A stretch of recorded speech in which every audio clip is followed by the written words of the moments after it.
बहुत अच्छे लोग हैं वो। हमने वहाँ पे बिजनेस किया है, उनके साथ भी हमारे साथ भी उन्होंने किया है। हम शीशा ग्लासेस वगैरह वहाँ से लेके आते थे, यहाँ पे बेच। जय हिंद दोस्तों, फिर से एक नए वीडियो में आपका स्वागत है। जी हाँ दोस्तों, आज हम देखने जा रहे हैं जो कि पाकिस्तानी अवाम यानी बिजनेसमैन हमारे इंडिया के बारे में क्या सोच रहे हैं और उन्होंने क्या क्या बड़ाई किया और क्या क्या बुराई करी। जी हाँ दोस्तों, मैं इसी वीडियो पर रिएक्शन। आपने अब तक जो है इंडिया के कितने विजिट किए हैं? 3 विजिट किए मैंने। 3 विजिट किए हैं। क्या पर्पस था 3 विजिट करने का, वो भी भारत में? मेरा ऑप्टिकल का काम है शालमी में। अच्छा। फरमान ऑप्टिकल सेंटर से अब दुकान है। पहले मेरा फरमान ब्रदर था, हम भाई चारे इकट्ठे थे हम। एक मेरा भाई जो ना मैरीलैंड में होता था बाहर। अच्छा। हाँ जी, वो फोत हो गया। फिर मैं ही सारे काम को हैंडल करता था शालमी में। हमारी 7 दुकानें थी एनकों की। सही। तो ऑप्टिकल के हवाले से हमें जब भी हमने वीज़ा लेने गया हमें उसी वक्त वीज़ा मिल गया। तो 1983 में हम गए थे इंडिया और बहुत अच्छे लोग हैं वो। हमने वहाँ पे बिजनेस किया है, उनके साथ भी हमारे साथ भी उन्होंने किया है। हम शीशा ग्लासेस वगैरह वहाँ से लेके आते थे, यहाँ पे बेचते थे। खुद जाते थे लेने के लिए? जी मैं खुद जाता रहा हूँ। मेरा वालिद साहब भी जा गए हैं, एक मरतबा गए हैं। मेरे वालिद साहब अमृतसर के रहने वाले महाजन है पीछे से हम। तो हम अमृतसर भी गए हैं। वहाँ पे सारे लोग जो जितने सिख लोग थे वो भी मिले हमें। जो और जनता टैक्सी वाले जो थे उनके हमारे मसाए निकले, अबू के हमारे के। अच्छा। हाँ जी, दादा हमारे भी वहाँ के थे, सारा कुछ हमारा था वहाँ पे। मतलब आपका आधा खानदान तो मैं कहूँ कि इंडिया से बिलोंग करता है, तो गलत नहीं होगा? नहीं, गलत नहीं होगा, बिल्कुल सही है, ऐसे ही है। अच्छा, ये बताएं कि आपने कहा कि आप ऑप्टिकल का भी काम करते हैं और उसका सामान लेने आप भारत जाया करते थे। अब तो खैर अगर बात करें तो इंडिया और पाकिस्तान के दरमियान तजारत भी नहीं हो रही, ना ही पाकिस्तानियों को वीज़ा मिल रहे हैं। तो पहले कितनी आसानियाँ थी? मतलब आपने बताया कि आप कई बार भारत गए हैं और ऑप्टिकल का सामान लेने इतना आसान था? बिल्कुल बहुत आसान था। अभी भी हमें अप्लाई करें वीज़ा हमें मिल जाता है। वहाँ से हमें लेटर आता है हमारी यूनियन का। अच्छा। हमारे पास लेटर आता है वहाँ से इंडिया से। जितने ऑप्टिकल के वहाँ पे हमारा हिसाब का मेला लगता है उधर। नुमाइश लगती है ऑप्टिकल के काम की जितनी भी है, तो उसके हवाले से हमें जाना पड़ता है और हमें वीज़ा उसी वक्त मिल जाता है। अच्छा, उस नुमाइश में क्या क्या होता है? उसमें कंप्यूटर होते हैं, लेंसोमीटर होते हैं जो एनकों को चेक करते हैं, नंबर वगैरह चेक करते हैं वो होते हैं। और ट्रायल बक्स होते हैं जो आई साइट जो चेक करते हैं, उसके साथ वो भी होते हैं हमारे पास। वो तो ये चीज़ें पाकिस्तान से नहीं मिलती जो आपको भारत जाना पड़ता है स्पेशली? हमारे बेबल जो पाकिस्तान में वो भी कोई चीज़ की तैयार कोई भी नहीं हुई। कोई चीज़ तैयार नहीं हमारे बेबल। हाँ जी, वहाँ पे मिलती सारा। इसके जो जो मटीरियल होता है ना वहाँ से ही आता है, इंडिया में से आता रहा। हाँ जी, सारा खाम माल इंडिया से लेकर आते हैं आप लोग? बिल्कुल, हम इंडिया से लाते रहे। तो ये सिलसिला कब से चल रहा है और अभी तक जारी है? अभी भी आप जाते हैं इंडिया? हाँ जी, उस वक्त अभी भी जा सकते हैं हम गए नहीं उसके बाद। लेकिन हालात उधर के जो हमें सही नहीं लग रहे, बोलते हैं कि हालात सही नहीं है। लेकिन आज भी हम जाकर अप्लाई करें वीज़ा में उसी वक्त मिल जाएगा इंशाल्लाह। क्यों डराया जाता है कि इंडिया के हालात बेहतर नहीं है? हालांकि आप पहले भी जा चुके हैं और आपने बताया कि आपके बहुत सारे रिश्तेदार जो हैं वो इंडिया से बिलोंग करते हैं। फिर आप एक बार नहीं कई बार जा चुके हैं और वहाँ की आपने बात की कि मेहमान नवाजी बड़ी अच्छी है। तो अब जाने का क्या डर खौफ है? हमें कोई डर नहीं, बिल्कुल कोई डर नहीं हमें। ना तो हमें उधर कोई तकलीफ होती है, ना हमें कोई तंग करता है उधर। बिल्कुल नहीं तंग करते, वो लोग अच्छे लोग हैं, ऐसी नहीं बात कोई भी। अच्छा, जब पहली बार इंडिया गए थे तो क्या फीलिंग थी, क्या जज्बात थे? वो तो ऐसे थे जैसे हम कैसे मुल्क में आ गए, हमें ये फील किया हमने। हमारे मुल्क से तो बहुत अच्छा मुल्क था वो। हाँ जी, देखा भी इतने इतने पुराने उनके जो बने हुए स्टैंड गाड़ियों के वो अच्छे हैं। अमृतसर का स्टेशन इतना अच्छा है, हमारे स्टेशन में बहुत अच्छा है वो अमृतसर का स्टेशन।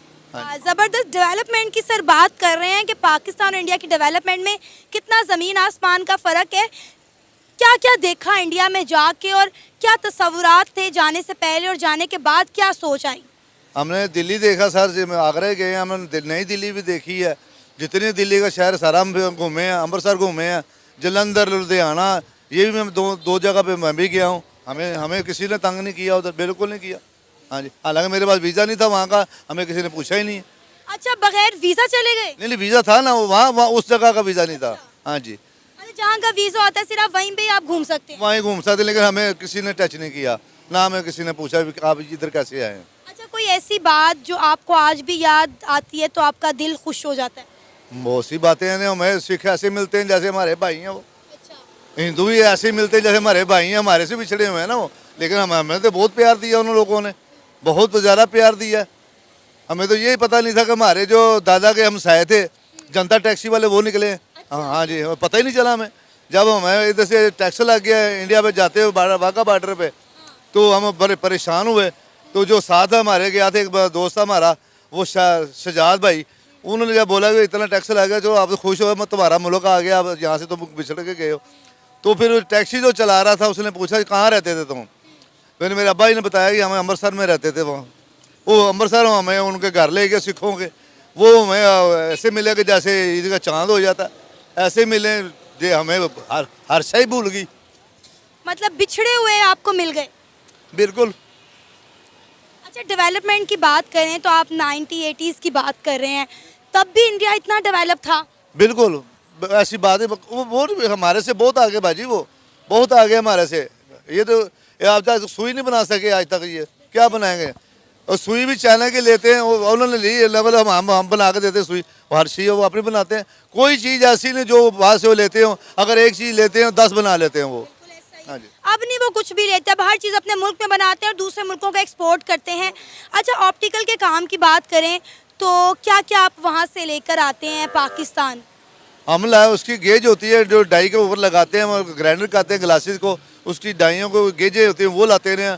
ट्रायल बक्स वाइस टेस्टिंग के लिए होते थे वो लेके आते थे, और लेंसोमीटर उसके ऐसे ऐसे बनाए उन्होंने, अब होश गुम हो जाती है हमारी देख के। अच्छा, कीमतें कितनी मुनासिब लगी? कीमतें बहुत कम है उनकी, कीमतें बहुत कम है, बहुत सी कम है। हम फ्रेम भी लाते हैं वहाँ से, बहुत कम है। हाँ जी, इधर वो फ्रेम ही नहीं बनता ना, इनके पास मशीनरी, बाहर से फ्रेम आते हैं। अब चाइना जो बहुत सपोर्ट कर रहा है इस चीज़ को। अब आप इंडिया नहीं जा पा रहे तो आप फिर ये सामान को आप किस तरह मैनेज करते हैं? अब आज चाइना से ले रहे हैं हम, सारा चाइना से बहुत सस्ता मिल रहा है। पर जबकि ये हुकूमतों की आपस में चक्कर पड़ा है, हम तो नहीं गए उसके बाद। नहीं तो चाइना की चीज़ें रिलायबल होती हैं, क्योंकि चाइना के बारे में ना एक मुहावरा मशहूर है, चले तो चलती जाए वरना शाम तक बंद हो जाती है। बाजी वो ऐसे है कि चीज़ वो अच्छी से अच्छी बनाते हैं, कम से नाकस किस्म की बनाते हैं वो, इसलिए कि जितने पैसे देते हैं उनको वो ऐसी चीज़ बना देते हैं। आपके क्वालिटी जैसी लेनी आपको देंगे वो, जितने आप पैसे देंगे। अगर 10 रुपये की चीज़ आप 5 रुपये की नहीं देंगे, आप उसको 12 रुपये दें और 12 रुपये वाली आपको चीज़ देगा, अवेलेबल करेगा, वो देगा। नहीं तो अगर हम बात करें चाइना और इंडिया की क्वालिटी की, तो क्वालिटी किसकी ज़्यादा अच्छी है, चाइना की या इंडिया की? चाइना की अच्छी है। हाँ, चाइना। तो फिर तो मेरा ख्याल है इंडिया के साथ अगर ट्रेड भी नहीं होती तो कोई मसला ही नहीं आप लोगों को। नहीं, अब कोई मसला नहीं, बिल्कुल कोई मसला नहीं। तो ऐसे आप चाहते हैं कि इंडिया और पाकिस्तान के दरमियान ट्रेड खुलनी चाहिए, क्योंकि अभी आप देखें ना, आप सब्जी का काम भी कर रहे हैं ऑप्टिकल के साथ साथ। तो पहले अगर हम बात करें तो इंडिया से बड़ी सब्जियां आया करती थी, अब वो ट्रेड बंद हो गई, जिसकी वजह से आवाम को रिलीफ नहीं मिल पा रहा। बाजी आज भी प्याज देना 15 रुपये 10 रुपये किलो, वहाँ पे बिक रहा है 15 रुपये किलो है। तो हमारे मुल्क में क्या 200 रुपये किलो बिक रहा है प्याज, तो लेते क्यों नहीं? इधर से आता है, कश्मीर से बहुत आता रहा, टमाटर बहुत आता रहा हमारा, वो भी बंद हो गया। लेकिन तजारत तो बहुत अच्छी थी हमारी, बहुत अच्छा चल रहा था, दोनों मुल्कों का काम चल रहा था। समझ नहीं क्या बात है इनके यहाँ पे दिलों में, इनके क्या बात आ गई, क्या सोच रहे हैं ये लोग। लेकिन वो कश्मीर का मसला आ गया ना बीच में, कश्मीर पड़ गया। जब से कश्मीर से आर्टिकल 370 रिमूव किया, इमरान खान साहब ने चलती चलाती ट्रेड बंद कर दी। इंडिया कहता है कि जी कश्मीर तो हमारा है, पाकिस्तान कहता है कश्मीर हमारा है, जिसकी वजह से दोनों मुल्कों के दरमियान लड़ाई डली हुई है 77 सालों से, और चलती चलाती ट्रेड भी बंद कर दी। और अब तो पाकिस्तानियों को इंडिया के वीज़ा भी नहीं मिल रहे। बाजी नहीं, वीज़ा मिलता है अभी, वीज़ा क्यों नहीं मिलता? मिलता तजारत के लिए वीज़ा मिलता, तो लोग कुछ वैसे जाएँ घूमने के लिए, उनको वीज़ा तो नहीं मिल रहा। तजारत वाले भी रो रहे हैं, आप ये पान बाजार चले जाएं, आप दिल्ली गेट चले जाएं, वो लोग परेशान बैठे हैं, वाया दुबई सामान मंगवा रहे हैं। बाजी नहीं, ऐसे नहीं है, वो वाया दुबई से मंगवा रहे हैं। लेकिन ये आप देखेंगे ये इन मुल्कों का रौला आपस में है, गवर्नमेंट का रौला है, लेकिन ऐसी बात नहीं है। हम जाएंगे हमें कुछ भी नहीं कोई बोलेगा, वीज़ा में मिल जाएगा इंशाल्लाह, हमें पता है। तो आपने दोबारा फिर अप्लाई क्यों नहीं किया, दिल नहीं किया दोबारा जाने को? वैसे बाजी यहाँ में मसरूफियत बहुत ज़्यादा हो गई। मेरा भाई था बाहर मैरीलैंड में, वो फोत हो गया। मेरे वाला साहब बहुत बीमार थे, अब तो 2 महीने हो गए, मेरे वाला साहब भी फोत हो गए हैं। तो फिर अब देखा अकेले पे सारी जिम्मेदारी है हमारी। हम तो महाजर हैं वहाँ के, यहाँ पे हमारे पास एक इंची जगह भी नहीं है। वहाँ पे मेरा दादा जो बिल्डिंगों के मालिक थे, वहाँ पे अमृतसर के ऊपर उनके होटल था मेरे दादा का। हाँ जी, मकान इतने थे हमारे। हाँ जी, अमृतसर के ऊपर सादी हाथी दरवाजा, वहाँ के हम रहने वाले। वहाँ पे कपड़ा मंडी वहाँ पे बन गई, जहाँ पे हमारी रिहाइश थी मेरे दादा की। तो हम क्या कर सकते हैं, ये हुकूमत ने हमें क्या कुछ नहीं दिया। मेरे वाला साहब आज तक महाजर हैं, कुछ मिला ही नहीं उनको वहाँ से। हाँ जी, मतलब 1947 में जब तकसीम हिंद हुआ तो आपके वालिद साहब हिजरत करके पाकिस्तान आ गए थे? जी पाकिस्तान आके थे, लाहौर में आए, लाहौर से अब गुजरांवाले चले गए कैंट छोड़ी के पास। हाँ वो वहाँ पे आए बद्दो गसाइयाँ, वो बहुत बड़ा पिंड था, वो भी हिंदुओं का पिंड है बहुत बड़ा। तो वहाँ पे भी छोटा सा मकान था, 2 मरले में भी नहीं था, दीवार किसी और की, दरवाज़ा किसी और का ऐसे बना हुआ था। मेरे वाला साहब तो कह रहे आजकल चले जाएंगे, वो बात ही नहीं बनी उनकी जानों की। जो घर में जो बहुत वो हवेली थी हमारी, मेरे बाबा की, मेरे दादा की ना 21 फूफियाँ थी, इतना बड़ा खानदान था। एक दादे में से 21 फूफियाँ मेरे दादे की थी, 4 भाई थे अमृतसर में ये। हाँ जी। और आप लोग अच्छे खासे जमींदार लोग, बिल्डर्स। हाँ जी बिल्कुल, सारा कुछ था हमारे दादा के पास। किराए पे दुकानें भी दी हुई थी, मकान भी था उनका, अमृतसर स्टेशन के ऊपर दुकान भी थी हमारी। तो सारा कुछ उधर ही रह गया। ये कहे कल चले जाएंगे जी, कल कहाँ जाना था, याद कर देख लो 2020 आ गया, हम जा नहीं सके उधर। मकान का हमारे कुछ बना ही नहीं है, गवर्नमेंट ने कुछ दिया ही नहीं इधर। वहाँ पे अब ये कहते थे मेरा दादा, मेरा अबू ये कहते थे वहाँ पे जो भूखे थे ना इधर आकर रज गए, जो रजे हुए थे उधर से ना इधर बिल्कुल ख़त्म हो गई उनकी बात। नहीं तो अभी दिल करता है कि दोबारा भारत जाया जाए या वहाँ जाके रहा जाए, जैसे कि आपका पूरा ख़ानदान पीछे इंडिया से है, आपने भी यहाँ पे काफ़ी ज़िंदगी गुजार दी, अपनी सारी उम्र गुजार दी। क्या अभी भी आपका दिल जो है हिंदुस्तान के लिए धड़कता है? आपके ख़ानदान वाले लोग वापस जाना चाहते हैं? क्यों नहीं बाजी, दिल किसका नहीं जाता। जब मेरे दादा का वहाँ पे जमन पाँव एक हिसाब की होगी, बच्चों सारे मेरे दादा ताए चाचे जितने वहाँ के भी रहायश थी उनकी, सारा कुछ वहाँ का था। हमें इधर तो आके परेशानी हुई ना, पर लेकिन यहाँ गाड़ी पे बैठते थे, ट्रेन आती थी, लाहौर आ जाते, लाहौर से अमृतसर चले जाते थे। अब कहाँ वो बात ही नहीं रहेगी वो तो। हाँ जी, बात ही ख़त्म हो गई। माशाल्लाह बहुत अच्छा वो उनका मुल्क है, ऐसी बात नहीं, बहुत अच्छा मुल्क है। अच्छा उनका तो नहीं, आपका हुआ ना, उनका भी और आपका भी। बिल्कुल हमारा ही है। हमारा देखो, एक रोटी में से 2 रोटी की बुर्कियाँ हो गई, 2 चप्पा उधर चलेगी, चप्पा इधर आ गई। अब कश्मीर का रौला पड़ा हुआ है, ये कोई अल्लाह ताला बेहतरी करेगा इसमें भी। हाँ जी। अच्छा, जब आप पहली दफ़ा हिंदुस्तान गए थे तो कैसा था आपका सफ़रनामा? कितने दिन का दौरा था और कहाँ कहाँ घूमे? मतलब पहला विजिट था और किस उम्र में आप गए थे? सर बाजी अब तो मेरी 64 साल उम्र हो गई है। 1983 में मैं गया था, 84 में गए हैं। तो फिर उधर हम सीधे यहाँ अमृतसर गए, अमृतसर से गए अपना इधर मलेरकोटला, मलेरकोटले से होकर फिर दिल्ली गए, दिल्ली से फिर आए, हम इधर आए मलेरकोटले में, मलेरकोटले से गए थे जिला संगरूर, फिर वहाँ से गए जलंधर, फिर गए लुधियाना, लुधियाना से अमृतसर, अमृतसर से फिर वापस गए दिल्ली हम। हाँ जी। अच्छा, जब लोगों को पता चलता था कि आप पाकिस्तान से आए हैं, लोगों के क्या जज्बात और तासुरात होते थे? बाजियों ऐसे देखते थे जैसे कोई अजीब शाह आ गई, नया को बंदा आ गया इधर, ये कौन है। वो शलवार कमीज में हमें देखते थे, सिख तो पहनते, जो पाकिस्तानी सिख है ना, जो यहाँ पे रहने वाले पेशावर के, वो सलवार कमीज ही पहनते हैं। उधर के सब जो जितने भी है ना, हिंदू हो गए, सिख हो गए, पजामा पहनते हैं वो।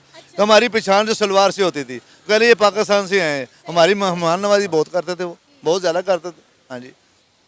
तो ये बताएं कि जब आप हिंदुस्तान गए 1 बार, 2 बार, 3 बार, तो आपने कभी देखा हो कि वहाँ पे रहने वाले मुसलमान खुशहाल ज़िंदगी नहीं गुजार रहे? अगर ना, क्योंकि पाकिस्तानी जो है उनमें, उनके दिमागों में एक तासुर पाया जाता है कि हिंदुस्तान में रहने वाला मुसलमान आज़ाद नहीं है, खुद मुख्तार नहीं है। और आप बता रहे हैं कि आपके बाप दादा वहीं के हैं और आप बड़ी खुशहाल ज़िंदगी गुजार रहे थे और पाकिस्तान आपको कुछ भी नहीं मिला। जब आपके बाप दादा पाकिस्तान आ गए, उसके बाद आपका दोबारा हिंदुस्तान जाना हुआ, तो आपने वहाँ के मुसलमानों को कैसा पाया? मुसलमान बाजी बहुत अच्छे हैं वहाँ पे, सही कहाँ वक्त गुजारे हैं, कोई उनको दिक्कत नहीं है, कोई बात ऐसी नहीं है। हाँ जी, ऐसे ही हवा उड़ा रहे हैं लोग, ये मुसलमानों को तंग करते नहीं, बिल्कुल नहीं तंग करते। वो उनका इलाका, वो उनका सारा कुछ है। आज हम बात करें ना उनकी, जब हमारे उनके साथ ज्यादती होती है, वो ये कहेंगे कि हमारे साथ ज्यादती होती, तुम्हारे साथ नहीं होती। ये हमारा, वो इतना प्यार करते हैं अपने मुल्क के साथ कि तुम्हें कोई इससे सरोकारी नहीं है। बिल्कुल ऐसे ही वहाँ के मुसलमान कहते हैं, आप अपनी फिक्र करें, हमारी छोड़ें, हम यहाँ पे बड़ी अच्छी और खुशहाल ज़िंदगी गुजारे हैं। अब आप देखें ना कि हम जब भी बात करते हैं इंडिया और पाकिस्तान की, तो यहाँ के लोग कह रहे हैं कि वहाँ के मुसलमानों पे बड़ा जुल्म हो रहा है, उनके साथ बड़ी ज़्यादतियाँ हो रही हैं, वो तो अच्छी ज़िंदगी नहीं गुजारे। हालांकि आपके ख़ानदान की बात करें, आपका पूरा का पूरा ख़ानदान जो है वो हिंदुस्तान से ताल्लुक़ रखता है और अभी भी आप लोग तड़पते हैं, मचलते हैं कि हिंदुस्तान जाना चाहिए, वहाँ पर रहना चाहिए। तो अब ये देखें ना कि लोगों के दिमागों में कितना गलत कॉन्सेप्ट डाल दिया है हमारे सियासतदानों ने और हमारे मीडिया ने। बाजी ये तो काम ही गलत है ना इनका। ये जो किसी को गलत कहते हैं, गलत तो वो आप ही है ना जो कह रहा है, लेकिन गलत तो वो नहीं है। जब हमने हम जाके देखा, वो तो अमृतसर जगह हमें कहा हमारे मकान इधर थे, हमारा दिल इतना खुश हुआ कि हम यहाँ पे रहें। इतना उन्होंने प्यार दिया, वो तो रोते थे, इतने सिख पुराने थे वो, जो मेरे पे जानने वाले थे, साथ हम सहे थे, साथ साथ घर थे उनके। कहते हम ढूंढते रहे आप कहाँ चले गए थे। हाँ जी, इतना प्यार करते थे वो। तो मेरे बाबा भी रोने लगे, मेरे बाप फौत हुए हैं। हाँ जी, बहुत रोने लगे वो। अभी जब भी फोत होने से पहले यही कहते थे यार वो सिख आए हैं, उनकी औ भगत करो, उनको पानी शानी पूछो, रोटी तो बाहर आए हुए हैं, लेकिन वो है तो होता था कोई नहीं, एक दिल उनका उधर ही धड़कता था, फलां आया, रतन सिंह आया, फलाना आया, यही कहे वो आए हुए हैं बाहर, उनकी रोटी वोटी पकाओ। नहीं, तो आपका जो वहाँ पे घर था हिंदुस्तान में, वो फिर सिखों ने ले लिया कि हिंदुओं ने ले लिया?